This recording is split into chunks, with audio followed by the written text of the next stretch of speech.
Finalmente, luego de nuestra dosis de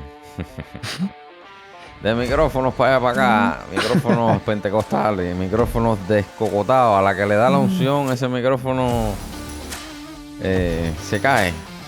Ese es Pero el bueno, micrófono tiene el espíritu de Jericó. Ahora le damos tantas vueltas al tema que al final el micrófono termina cayendo. esperemos que no caiga el micrófono. Sí. Caballero, la travesía por aquí, los mismos de la historia de la iglesia, los pesaditos de la historia de la iglesia por aquí, dando otra charla en esta serie que comenzamos y Sí, esta no va a ser una cháchara.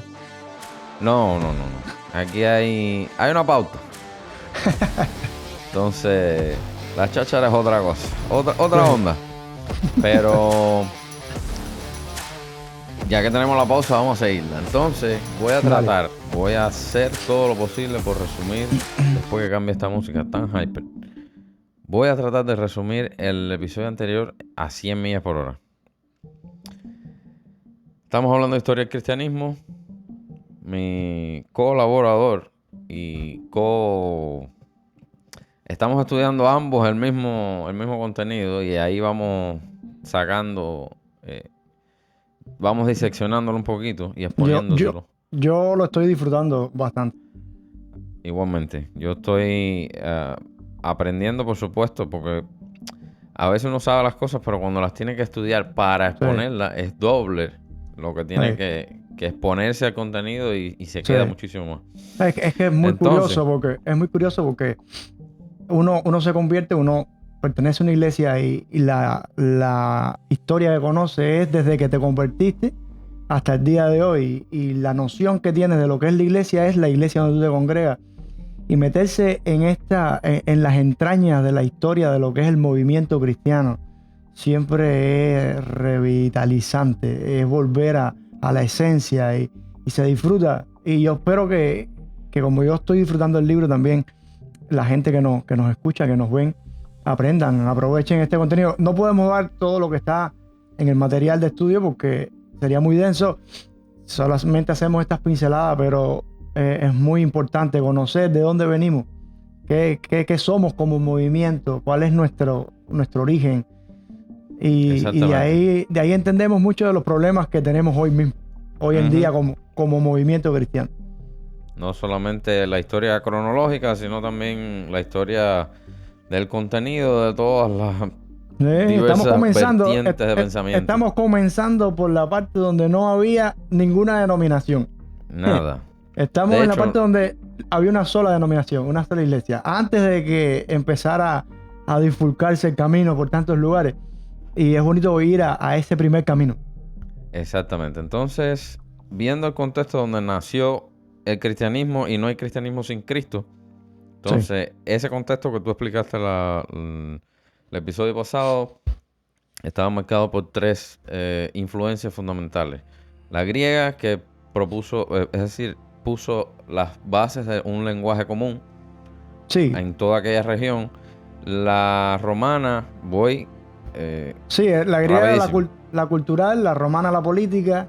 La política y la estabilidad del imperio romano, todo lo que exacto. brindó la ley y el orden. La ley y el orden, exactamente. Y la judía, el trasfondo religioso, cultural, etc. Entonces ahí confluyó todo y se alineó varios vértices y Dios dijo, aquí es donde va. Entonces, este es el momento. Pentecostés sucede, se derrama el Espíritu Santo, había allí gente, era una festividad de hecho judía, estaba allí lo mejor de cada casa. Se convirtieron esa gente, empezaron a llevar el mensaje, las buenas nuevas de salvación, de reconciliación, todo lo que pasó allí. Se convierte Pablo. Antes de eso comienza la persecución en Jerusalén. Los cristianos comenzaron a reunirse en la sinagoga y en los espacios judíos. A los judíos no le hizo mucha gracia. Matan a Esteban. Luego de eso se agudiza la persecución. Expulsa un poco a los cristianos fuera de Jerusalén. Esa incomodidad hace que se expanda un poco más afuera de Jerusalén el evangelio. Pablo hace sus viajes misioneros, se escriben varias partes del Nuevo Testamento que no estaba escrito todavía. Pablo, estas circulares que emite a las iglesias que él fundó. Y así va componiéndose más o menos el Nuevo Testamento. Sí. Está fundada la primera iglesia de Antioquía en territorio gentil. Y bueno, mi contenido a partir de ahora es luego de la muerte de Pablo. Pablo muere y esto trae como consecuencia que el cristianismo se mueva hacia Occidente. Hay una especie de movimiento occidental del cristianismo. Recordemos, así geográficamente, estamos en el oeste, es decir, en el este, igual a oriente, en el oriente del mar Mediterráneo. Toda lo que es la parte, si vemos el mar Mediterráneo como un rectángulo, estamos en el vértice derecho. Ahí, bueno, Jerusalén. Entonces, el cristianismo sale y se mueve hacia Occidente. ¿Por qué? ¿Estaba más barata la renta en Occidente? No. Una guerra, la guerra judeo-romana. Sí. En el año 66 estalló esta guerra. Los judíos, ante la ocupación romana, estaban bastante cansaditos y se desató esta guerra. ¿Qué pasó con esta guerra? En el año 70, el que no sepa, el año 70 es clavísimo en la historia, no solamente del cristianismo, la historia universal. Llegan los romanos bajo el emperador Tito y como estas órdenes romanas de no dejen piedra sobre piedra. El emperador, no, era el general en ese momento. Luego creo que Tito llegó a ser el emperador, pero Tito, en ese momento era el general del ejército. Era general. El padre Domiciano creo que era el emperador, me parece. En ese momento, por ahí anda la cosa. No sé si era jefe del ejército, pero Tito llegó a ser emperador. Sí, entonces, sí. Las órdenes directas de no dejen piedra sobre piedra fue de Tito. De Tito. No sé si emperador o no, pero él llegó a ser emperador. Entonces, ahora, ¿qué pasa? Destruido el templo, cesaron los sacrificios, es decir, el culto en el templo de Herodes. ¿Y esto qué pasó? Desarraigó a los cristianos de Jerusalén. Ya los cristianos no había esa identidad que tenían con Jerusalén. Entonces, al desarraigar la iglesia, ¿a dónde se movió la cristiandad? Recordemos que Pablo había fundado muchísimas iglesias. El hombre no pasaba por su casa. Fundó muchísimas iglesias en estos viajes misioneros. Ahora, la cristiandad, como es lógico, se movió hacia esos grandes centros. Ahora, el protagonista aquí en esta sección va a ser Juan. Es el que queda vivo. Ya Pablo murió. Y Juan escribió parte del Nuevo Testamento. Escribió 5 libros. Entonces, Juan se asienta en Éfeso. Éfeso es, digamos, el occidente de lo que hoy es Turquía, que está al norte de Jerusalén, ahí toda la parte norte de Siria. Está lo que hoy es Israel, Líbano, Siria, y arriba está Turquía. Entonces, Éfeso está al occidente de Turquía, casi colindando con Grecia. Toda esa, hay una parte, un archipiélago ahí, y está cerca de Grecia. Entonces, Juan va a dar a Éfeso. Y los demás se esparcen por todo el Mediterráneo occidental. Entonces, hablando de Mediterráneo occidental, Bretaña, la Gran Bretaña, es decir, esa zona es bastante complicada geopolíticamente. Sí. Quizás llamarla Gran Bretaña en aquel tiempo no tenía mucho sentido, pero para que nos ubiquemos hoy. La tradición cristiana en ese punto, que es muy occidental, en Europa, es tan antigua que se presupone que uno de los soldados encadenados a Pablo, es decir, Pablo estaba encadenado al soldado, creía el soldado, pero ese hombre tenía que convertirse sí o sí. Un soldado encadenado al apóstol Pablo. Entonces, no se escapaba. Este hombre, se presupone que uno de estos soldados, porque Pablo pasó prisiones domiciliarias y era así el proceso. Sí. Entonces, el apóstol Pablo, al parecer, compartió la palabra con uno de estos soldados que luego fue trasladado a una guarnición en la Bretaña, por llamarlo de alguna manera. Y, es decir, los rastros históricos de la cristiandad en Gran Bretaña son tan antiguos que se cree que una de estas migraciones hacia el occidente haya sido a través de uno de estos soldados encadenados al apóstol Pablo. Y por ahí, bueno, se expandió a todo lo que es la zona de lo que es España. También vimos en el episodio anterior que Pablo a lo mejor llegó a tan occidente como España, que es uno de los ya más occidente que España está Portugal, que no sé si en aquel tiempo esas divisiones ni siquiera existían, ¿no? Sí, Lo digo sí. para que los entendamos hoy.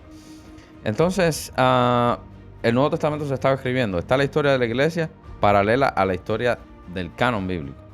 En este momento todavía el canon no estaba escrito. Y Juan Sí, estaba escribiendo sus 5 libros. El Evangelio, las 3 cartas y el Apocalipsis. Entonces, viendo un poquito lo que escribió Juan, nos da una idea de lo que estaba pasando. Porque si vemos un tema general en todos estos 5 libros, hay 2 principales. Y es advertencias contra el cristianismo diluido. Todos estos movimientos hacían que quizás que el cristianismo se fuera diluyendo un poco. El cristianismo era bastante fiel en cuanto a doctrina. Estaba muy puro. Claro, había muchos testigos presenciales. sí, era muy Ahí todavía. reciente. Era muy reciente el mensaje cristiano de Cristo. Pero ya Juan empezaba a advertir sobre la disolución del Sí, Evangelio y el menosprecio de la humanidad y deidad de Cristo. Estos dos grandes todos son 2 todos que convivían en la persona de Cristo. Y sí, Juan también hace hincapié en esto, el menosprecio de tanto la total humanidad como la total deidad de Cristo. Entonces, Juan se asienta en Éfeso, pero es desterrado por Domiciano del 81 al 96. Quizás Domiciano, no sé si era, no sé cuántos años fue emperador, pero el término de tiempo que nos da es del 81 al 96, que Juan es desterrado de Éfeso a Patmos, donde escribe el Apocalipsis. Y ahora, el Apocalipsis también, si vamos a sacar un tema general, históricamente, sabemos que es de profecía y le rompe la cabeza a cualquiera.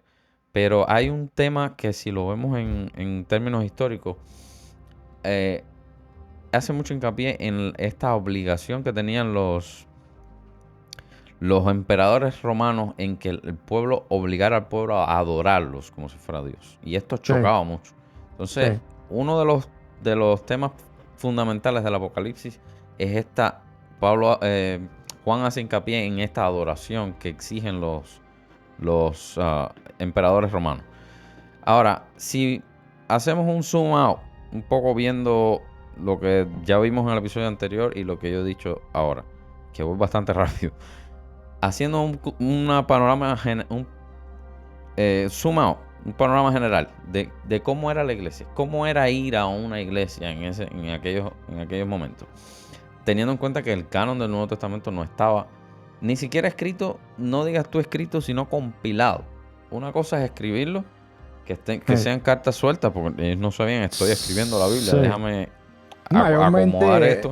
Mayormente en el Nuevo Testamento el autor principal es Pablo, y Pablo ya había muerto en el 60 y tanto con Nerón. Así que los escritos de Pablo andaban por ahí rodando. Andaban por ahí, porque Pero es que esa era la idea. No había el canon del Nuevo Testamento. Quedaba el Exactamente. Antiguo Entonces, Testamento y documentos que andaban por ahí circulando. y lo que podían agarrar por ahí, pero quizás no solamente Pablo escribió, quizás había muchísimo material Sí, claro. que ellos tenían como dogma, por así decirlo, que nosotros ni siquiera lo conocemos hoy. No, Entonces, yo digo Pablo como el más prolífico, el que más escribió. claro, por supuesto, Pero sí, son como por 14 supuesto. libros. Sí, Entonces, si vemos de afuera, lo que nos preguntamos todos, ¿cómo era ir a una iglesia? ¿No? La doctrina era purísima. La doctrina era purísima. Y crecía mucho numéricamente. Porque basados en ese apoyo apostólico, ¿no? sí, Mantenía una cohesión, por lo que estábamos hablando, testigos presenciales andaban por ahí todavía. Entonces, pero la jerarquía eclesiástica como tal no estaba establecida. No había una jerarquía y, muy importante, eran cuerpos autóctonos, completamente autóctonos. No había ninguna, esto es importante por lo que vamos a ver después, no había ninguna jerarquía, no había nadie que no había presbiterio, no había convención, no había no había todas una estas. ejecutiva. No había una todas ejecutiva. estas estructuras, todas estas estratos que hemos creado hoy en día. Entonces, Sí. nada de esto había. Era un cuerpo autónomo con 2 oficiales. Estaba el pastor, que también se le llamaba obispo, presbítero, anciano, ministro o simplemente pastor. Y había un diácono. Un pastor y un diácono, sencillito. No había pastor asociado, pastor asistente del asociado, del Tesorero, secretario, secretario hasta los Pablos tienen vicetesorero, vicesecretario. exactamente. Pastor y diácono. Sencillito. Ahora, no había ninguna distinción en cuanto a... Distinción me refiero a mayor estima en cuanto al pastor diácono. Simplemente tenían más responsabilidad, pero no era algo que, tú sabes, un puesto al Sí. que aspirar dentro de la iglesia. No El era culto una era élite. sencillo. Exactamente. La jerarquía, tú sabes. El culto Sí. era sencillito. Básicamente lo que hacemos hoy. Cantar alabanza, leer lo que podían agarrar por ahí de los apóstoles o el Antiguo Testamento, Ujú. lectura y enseñanza, amonestación más bien, cosas así, Sí. exhortaciones. Ahora, ¿por qué es importante que no había una estructura jerárquica? Por los papas. No hay ninguna evidencia que Pedro fundara ninguna iglesia en Roma. De hecho, Pablo le escribe a los romanos. Entonces, ¿por qué? Porque ese vínculo que quieren establecer entre Pedro, como el de El las primer llaves papa. del reino, tú sabes. Sí. Al papa se le llama el sucesor de Pedro, el vicario de Cristo, el sumo pontífice. Todas esas cosas. Por ahí voy a dejar un link de una travesía anterior que hablé de los papas y cómo surgió todo esto. Entonces, nada que ver los papas con esta iglesia. Sí. Nada que ver. Ni hay ninguna relación que se pueda establecer directamente entre Pedro y la iglesia en Roma, ni el obispo. También se le llama el obispo de Roma al papa. Sí. Nada que ver. Yo creo que en la parte que me toca a mí contar de la historia de hoy, vamos a ir llegando a este momento en que empieza a surgir esa idea de papa, de estructura, de gobierno, de esas cosas. Exactamente. Pero hasta Esa aquí, cultura. nada de papa. Tan igual que en Cuba. No hay papa. Y hasta aquí mi parte del... un poquito avanzando, ¿no? En Sí. lo que es la historia. Y bueno, Sí. se terminó, ya para esta etapa, se terminó de escribir el Apocalipsis, que no es el último cronológico, pero sí cerró el canon, lo que es el canon. Ahora, no estaba compilado. Sí. Eso andaba regadísimo. Sí. Sí. Y bueno, Ahora, yo creo que hace falta- debemos hacer una pausa Sí, técnica. yo también lo creo. Sí, yo también lo creo. Porque no sé por qué después de los 25 o 30 minutos las conexiones hacen boom. Entonces, pausa Para buscar y preventiva. volver a llamar. No, y Pausa tengo que preventiva. apagar el aire que me estoy congelando ahora. Dale. Dale, cuelga y me llama. Entonces. Dale. Bien, a mí me viene bien lo que estás diciendo, claro, ponerte una cosa con la otra, porque yo voy a hablar entonces ahora del periodo posterior al que tú estás hablando. Tú te has enfocado más bien en el primer siglo de la iglesia cristiana, lo que pasó principalmente en ese siglo. Bájame un poquito la música. En esa etapa apostólica, donde Ujú. principalmente los protagonistas eran los apóstoles, Pedro, Juan, Pablo. Terminábamos diciendo que Juan termina escribiendo el último libro que está en el canon del Nuevo Testamento, como cierre de esa etapa del principio de la iglesia cristiana, de esos primeros 100 años de la iglesia cristiana, o ese primer siglo de la iglesia cristiana. Hay un pasaje en Primera de Pedro que no es cualquiera que lo está diciendo, es Pedro, lo está diciendo en ese contexto de terminar esa primera etapa. Una primera etapa donde el principal enemigo o el principal perseguidor de la iglesia cristiana fue el movimiento judío, fue el judaísmo. Los judíos fueron los que provocaron la dispersión de los primeros cristianos, la persecución de Pablo, que antes era Saulo, que se convierte en Pablo a través de un encuentro con Cristo, yendo a buscar a los cristianos para matarlo. Ese primer siglo está marcado porque el principal enemigo de la fe cristiana era el judaísmo, pero venía una etapa diferente, una persecución diferente, y yo quiero hacer notar que el evangelio El cristianismo no nace con las condiciones más favorables. No tiene ninguna condición favorable para nacer y crecer. Sin embargo, nace, crece, se desarrolla y se extiende hasta el día de hoy como una evidencia de que es Dios el que está detrás de este movimiento, ¿no? Pedro, en su primera carta, en el capítulo 1, versículos 6 y 7, dice, aunque ahora por un poco de tiempo, si es necesario, tengáis que ser afligidos en diversas pruebas. Está escribiendo de Pedro a esa iglesia del comienzo de este primer siglo, para que sometida a prueba vuestra fe, mucha más preciosa que el oro, el cual aunque perecedero se prueba con fuego, sea hallada en alabanza, gloria y honra cuando sea manifestado Jesucristo.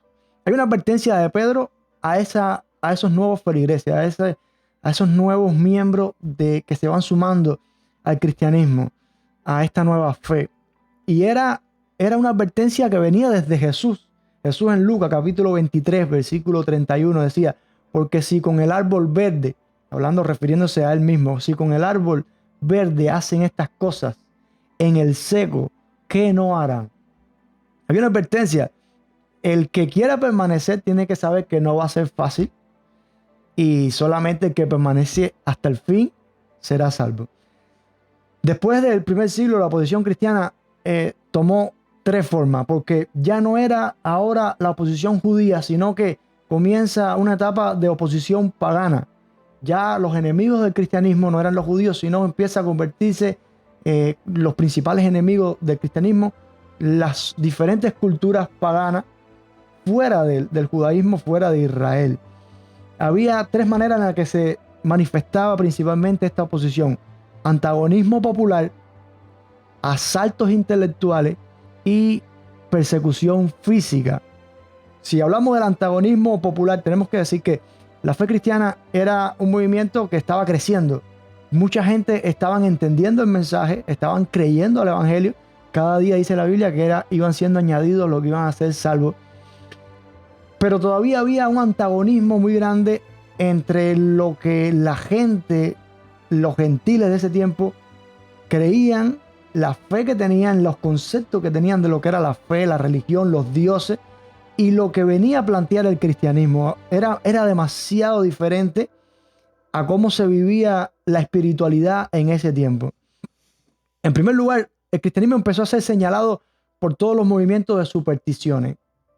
En ese tiempo, en ese periodo de tiempo, hubieron inundaciones, catástrofes, y todos esos sucesos físicos, atmosféricos, de todas esas cosas eran culpados los cristianos. Claro, era lo nuevo en el panorama, era lo nuevo en el patio, y bueno, esto que está pasando ahora, ¿por qué?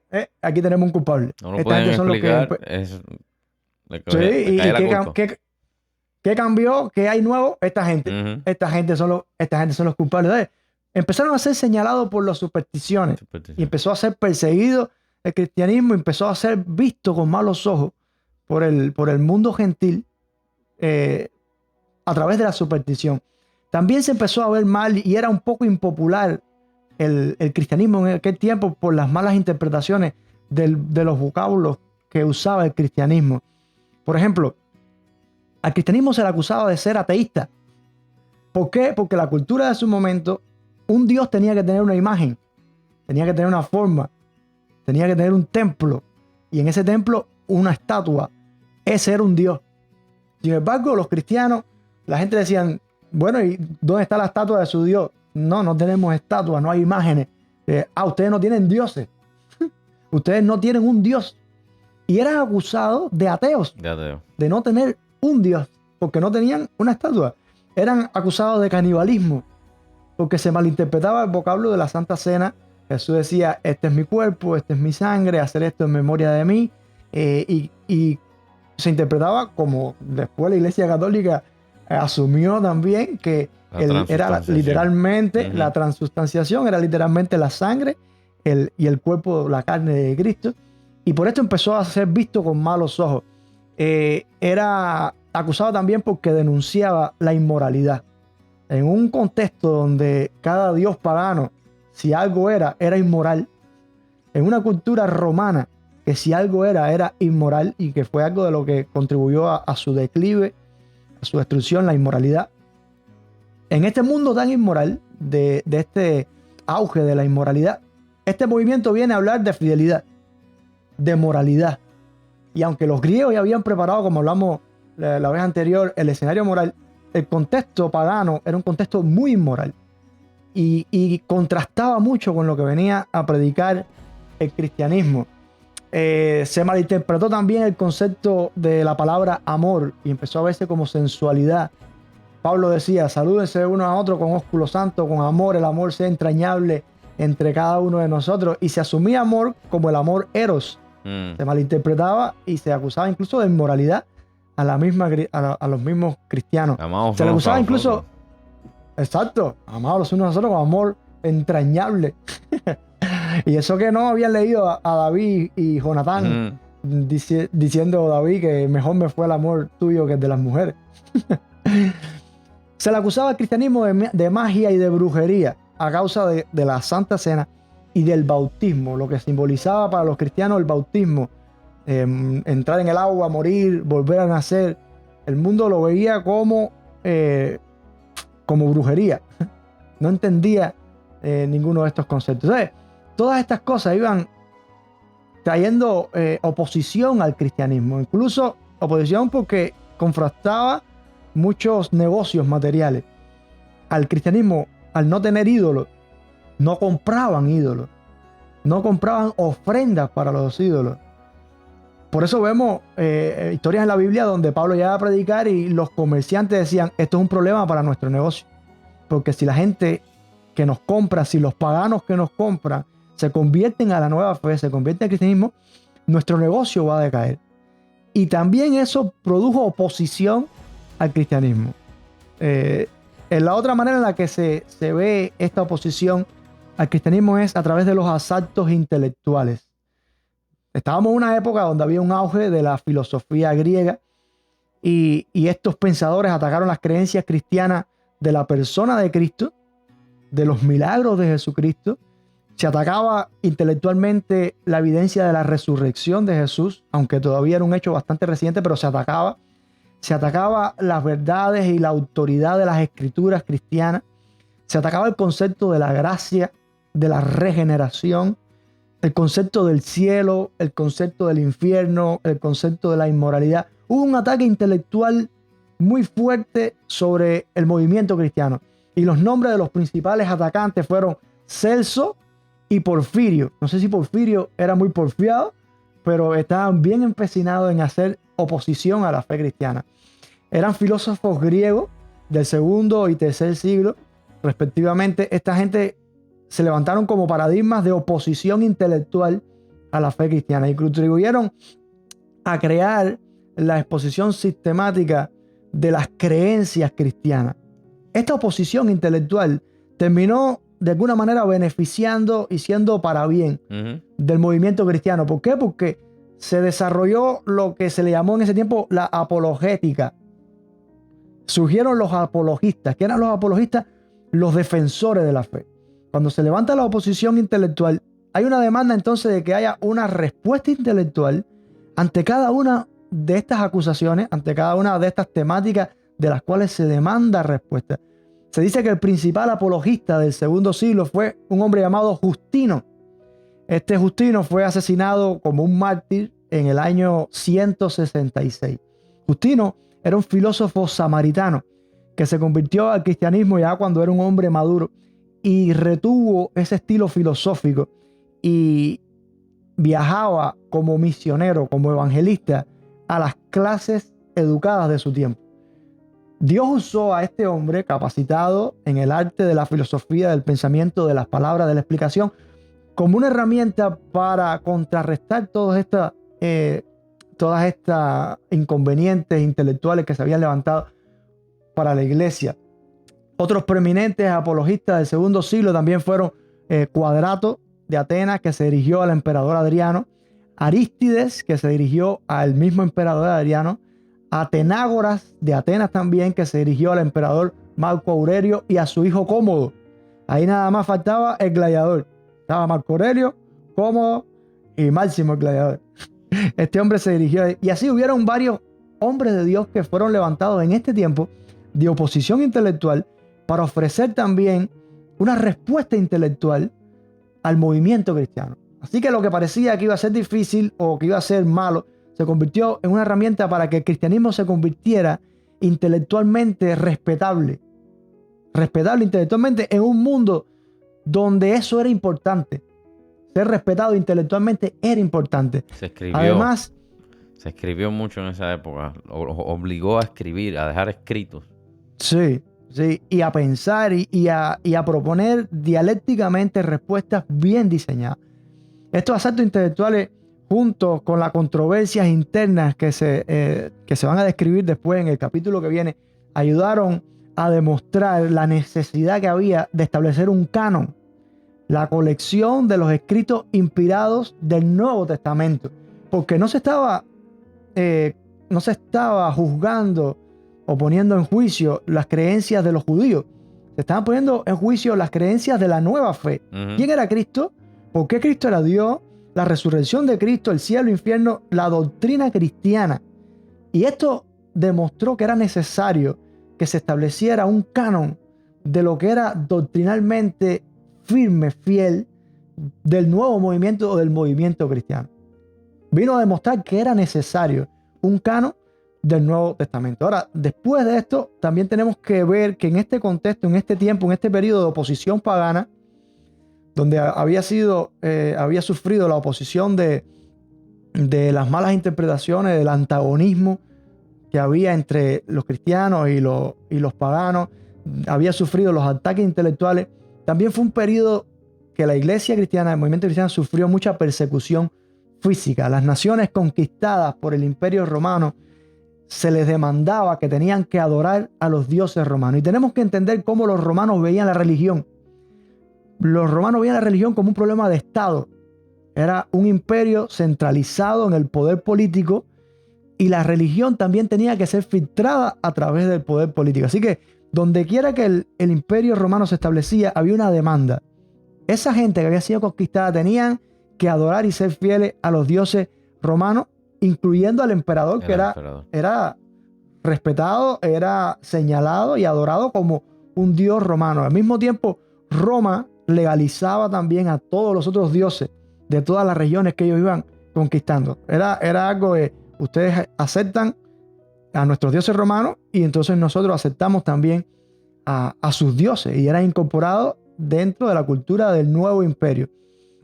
Los judíos habían sido eximidos por un tiempo de esta regla general basado en que había una negativa bien fuerte en el judaísmo de que ellos no adoraban a otro dios que no fuera su Dios. Y como era una religión tan antigua, tan respetada, los romanos por un tiempo, en el tiempo del primer siglo principalmente, que era el que hemos visto hasta ahora, fue bastante condescendiente porque no entendía que el cristianismo era diferente al judaísmo. Por eso Pablo como tal nunca habla tan fuerte de Roma o tan en contra de la persecución romana, aunque termina siendo muerto por las locuras de Nerón. Pero Juan sí, en Apocalipsis ya empieza a describir como a Roma como el peligro que se avecina, como el imperio o el peligro más inminente que tiene la iglesia ahora.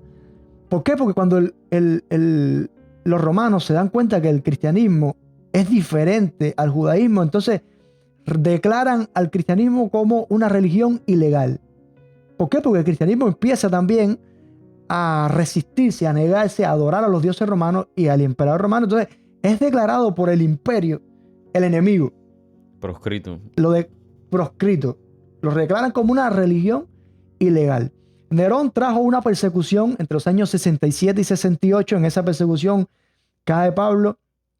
Después la persecución de Domiciano en la última década del primer siglo no fue como tal una política general contra el cristianismo, sino un intento de hacerlos conformarse a las leyes antiguas. Ustedes tienen que entrar por esta canalita.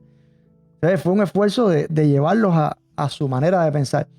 Y después de finalizar el periodo apostólico puede identificarse dos tipos de persecuciones físicas, que podríamos decir como persecuciones locales intermitentes y persecuciones universales. En las persecuciones locales intermitentes podemos ver que a partir del año 98 a partir del año 98 empieza a complicarse el contexto físico en el sentido de la oposición más dura del Imperio Romano, más directa del Imperio Romano contra el cristianismo. A partir del 98, el emperador Trajano desarrolló la norma imperial conocida porque en esta norma imperial se dictaminaba la persecución del cristianismo. Y esta misma política continuó hasta el año 180, del 98 hasta el 180 con el emperador Marco Aurelio. Pasaron muchos emperadores y la norma era la misma. Había una persecución no tan directa, no tan cruel. Trajano decía, no vamos a hacer esfuerzos por salir a buscar a los cristianos, pero cuando los encontremos hay que exigirles que se retracten. Y si después de 3 opciones, de 3 oportunidades, no se retractan, esa gente tiene que morir por el delito de obstinación. Obstinado. Ahora, el que se retractaba quedaba libre. Se le quitaba toda acusación y no había ningún problema, ningún litigio legal. Seguía su vida normalmente. Y desde el 98 hasta el 180, la persecución fue así. No fue encarnizada, no fue salir a buscarlos, pero sí murieron muchos cristianos en este tiempo que fueron identificados como cristianos y que se negaron a aceptar la pauta de que tenían que renunciar a su fe. Luego vino los intentos universales de exterminio. Después de Marco Aurelio, el imperio comenzó a declinar, empezó a decaer. Marco Aurelio se reconoce como uno de los últimos emperadores de la gloria romana, del mayor momento de éxito romano. Después de Marco Aurelio, el imperio empezó a declinar. Y una vez más el cristianismo se relacionó con las posibles causas de la decadencia del imperio. En el año 250, el emperador Decio preparó un edicto demandando, ahora sí era una demanda de que todos los cristianos tenían que negar su fe o sujetarse a torturas y muerte.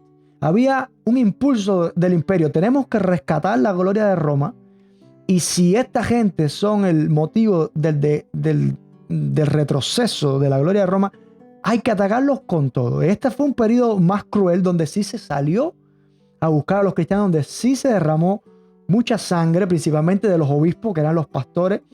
Roma los identificaba como figuras clave del movimiento y iban a por ellos y los mataban, los perseguían. En esta línea de agresividad, el emperador Diocleciano,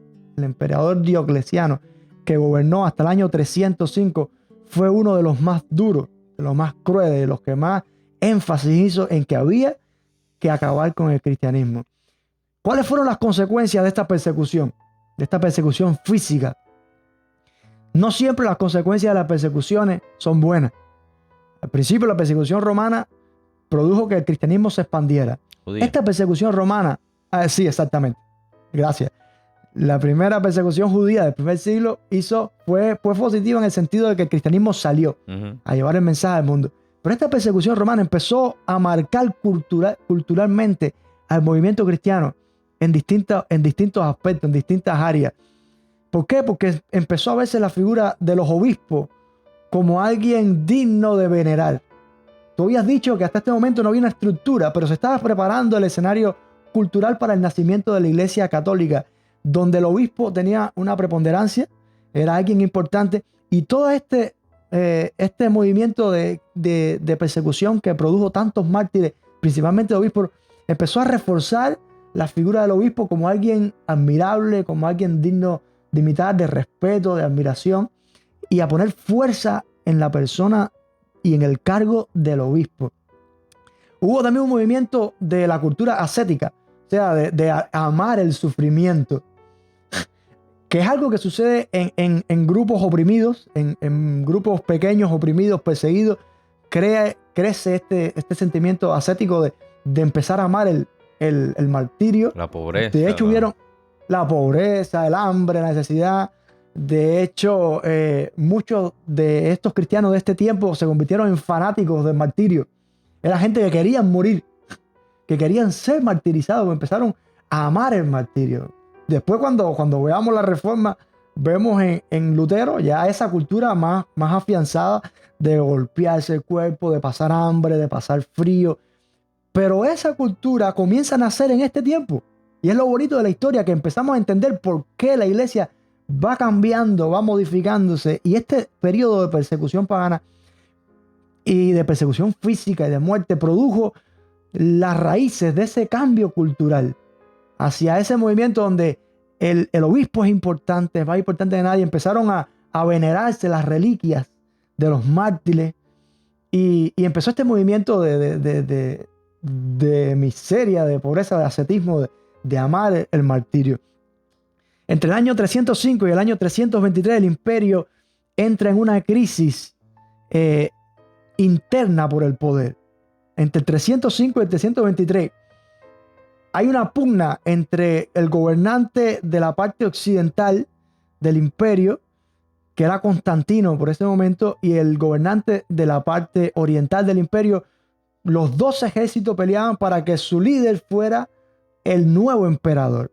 Después de que había pasado Diocleciano, se crea este conflicto, y este conflicto empieza a mermar un poco y a declinar un poco esa oposición imperial y esa persecución hacia los cristianos. Ahora bien, en el año 311, Constantino gustosamente se unió con los gobernadores orientales, con los que tenía conflicto, para dictar el edicto que daba, un edicto que daba tolerancia limitada a los cristianos. Empezó de cierta manera a reconocerse y a darle un poco de libertad a los cristianos. Ahora, en el 313, Constantino y el emperador de la parte oriental, que se llamaba Licinio, emitieron el edicto de Milán, que este sí ya es más conocido, de donde se le concedía completa tolerancia y completa libertad ya al cristianismo. En unos años, en cuestión de unos años, del 305 al 313, pasó de ser muy perseguido a que de pronto tenía libertad el cristianismo para predicarse, para vivirse, para practicarse el cristianismo. En el año 323, Constantino termina de derrotar a Licinio en la batalla y se convierte entonces Constantino en el único gobernante del imperio. Y su necesidad más grande era una fuente de unidad interna que pudiera producir lealtad interior y rechazo ante los ataques internos de su nuevo movimiento, de su nuevo mandato. Así que Constantino se propuso obtener esta unidad haciendo del cristianismo el cemento que uniera al imperio. Así que Constantino adopta el cristianismo, se piensa más bien como una estrategia política. Su idea era que esto proveyera un doble lazo con la ciudadanía, lealtad política reforzada con el fortalecimiento de una unidad religiosa. Y empieza a formarse lo que luego va a ser el catolicismo, la unión del poder político con el poder religioso, como una estrategia política de Constantino. Casi sin ayuda, Constantino se aseguró de ir eliminando la persecución. Destruyó templos paganos, llenó los puestos de oficiales cristianos. Los cristianos fueron exentos de cumplir el servicio militar y las iglesias se empezaron a permitir, se empezó a dar prioridad a los cristianos, a los días de culto. Los días de culto, de hecho, se hicieron días festivos para el imperio, y su crecimiento fue alentado. En el año 325, Constantino emitió una exhortación general para todo el imperio para que sus súbditos se convirtieran al cristianismo. Así que ya el movimiento cristiano no era ni siquiera una fe que alguien entendía y adoptaba. Se convirtió la fe en un edicto político. Promovido. Yo, como emperador, yo les digo a ustedes, ahora tienen que ser cristianos. Se va perdiendo esa esencia de que esto es lo que yo creo, lo que yo sé que es verdad, lo que yo siento, a que, bueno, el imperio me dice que tengo que creer en esto. Y se empieza a diluir un poco esa fe más genuina, más pura, más real. La pregunta es, ¿llegó Constantino a ser cristiano? Bueno, hay que reconocer que Constantino conservó el título de sacerdote principal del culto pagano romano.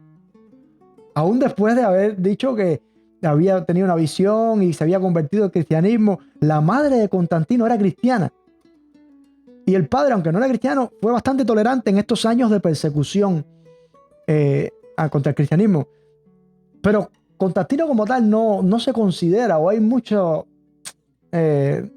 duda de que haya sido un cristiano real. De hecho, Constantino, al creer que el bautismo perdonaba de pecado, pospuso su bautismo y se bautizó ya cuando estaba muriéndose, como para no desligarse por completo del pecado. Claro.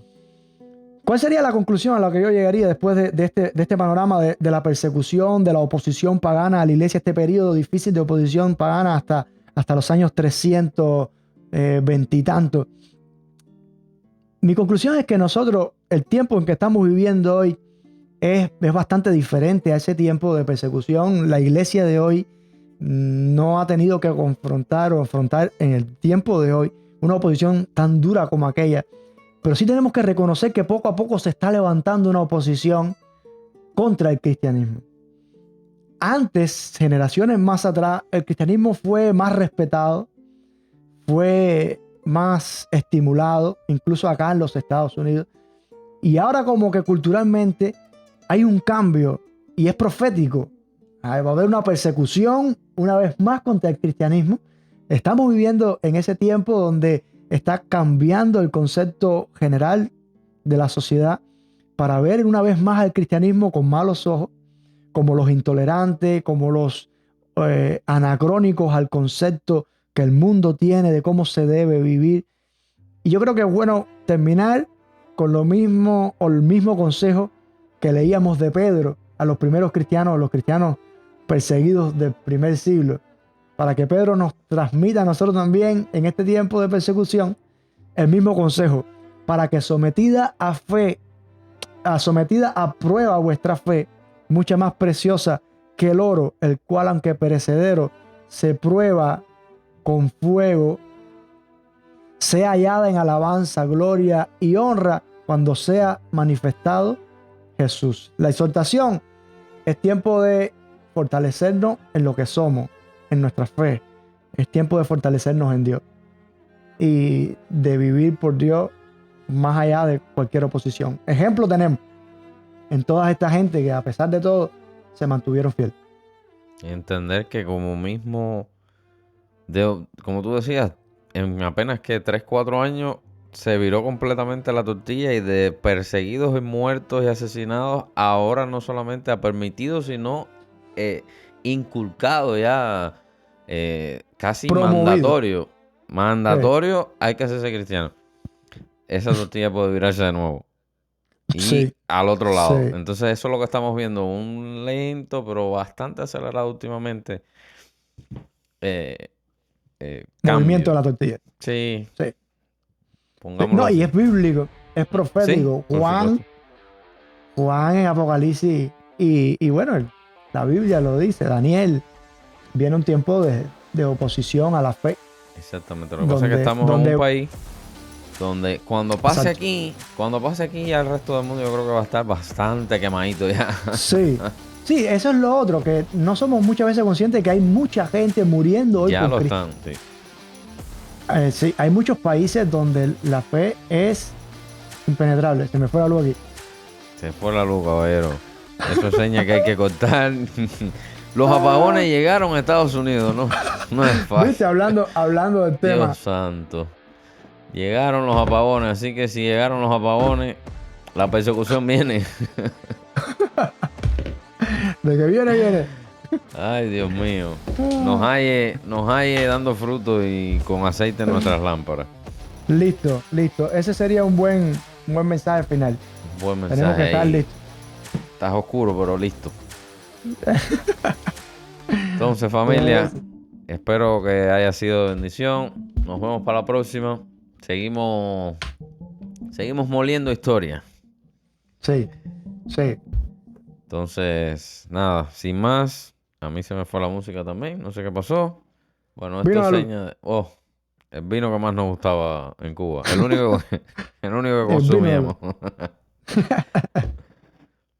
Bueno, pues se acabó lo que se daba. Hasta aquí la historia de la Sí. iglesia por este capítulo. Manténganse al tanto, comenten por favor, comentario, que no les va a doler los dedos por decir hola, ¿qué tal? que siempre nos ayuda, un comentario, un like, un lo que sea. Comparta, comparta. Bendiciones. Hasta la próxima. Bye.